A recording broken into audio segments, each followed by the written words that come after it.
ভাগ্নে এই হারামজাদী আমাদের ছেলেগুলোকে মেরেছে। এবার দেখো আমি ওর কি হাল করি। এই কেউ ওর গায়ে হাত দেবে না।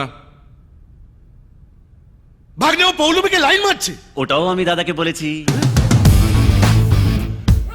আমি ওর সঙ্গে দুদিন ঘুরেছি বলে ওর দাদা আমাকে খুন করবে বলে শাসিয়েছে।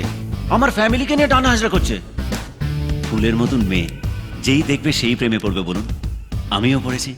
কিন্তু জবের থেকে জানতে পেরেছি ওটা দাদার জিনিস, তখন থেকে ঠিক করে নিয়েছি যে আমি বড় হব না, নিদ বড় হব।